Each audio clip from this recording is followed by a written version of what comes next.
साले नौटंकी मत कर, इतना भी ज्यादा नहीं मारा था मैंने। अरे अभी भी नहीं उठ रहा है। आइस को समझा देने तो मैं बहुत मारूंगी। मम्मी अब भैया को समझा के कुछ मतलब नहीं है। क्यों? क्योंकि भैया ऊपर चले गए। तू मुझसे बिना पूछे ऊपर कैसे जा सकता है? बोल बोल बोल ना। मेरी माँ।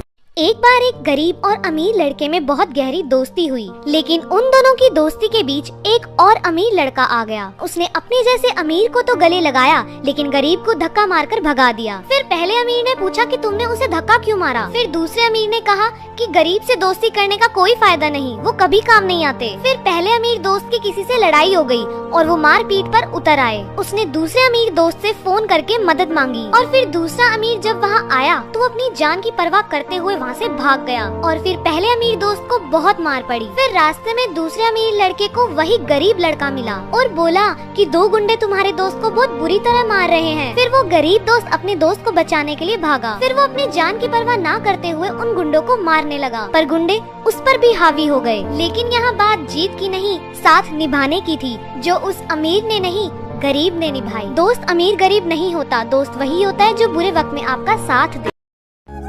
मुझे एक सुंदर लड़की से प्यार हुआ था। मैंने आखिरकार उसे प्रपोज करते हुए बोल ही दिया, I am in love with you totally.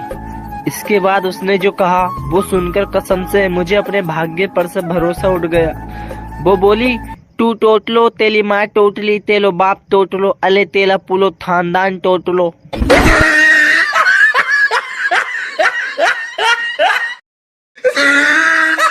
दोस्तों, एक महिला ने अपने जन्मदिन पर 5000 रुपए खर्च करके फेसलिफ्ट कराई। घर लौटते समय वह एक साड़ी की दुकान पर रुकी और दुकान से जाते समय उसने युवा दुकानदार से पूछा, भाई साहब क्या आप मेरी एज बता सकते हैं? दुकानदार बोला, मैडम आपकी एज लगभग 30 साल होगी। महिला ने कहा, नहीं, मैं वास्तव में 40 साल की हूँ। इसके बाद महिला एक रेस्टोरेंट में गई और उसने वेटर से भी वही सेम प्रश्न पूछा। वेटर बोला, आप लगभग 35 साल की होंगी। महिला ने मुस्कुराते हुए कहा, नहीं, मैं 40 की हूँ। महिला जब बस स्टॉप पर गई तो उसे एक बूढ़े अंकल दिखे। उसने अंकल से भी वही सेम प्रश्न पूछा। अंकल ने महिला के सामने एक शर्त रखी। उन्होंने कहा कि यदि मैंने आपकी सही एज बता दी तो आपको मुझे 400 रुपए देने पड़ेंगे और यदि मैंने गलत बताया तो मैं आपको 400 रुपए दूंगा। महिला ने सोचा मौका अच्छा है, उसने शर्त मान ली। अंकल ने कहा, आपकी एज 40 साल है। महिला ने हैरानी में पूछा, लेकिन आपने मेरी सही एज कैसे बता दी? अंकल बोले, मैडम पैसे निकालो, मैं तो उस रेस्टोरेंट से ही आपका पीछा कर रहा था।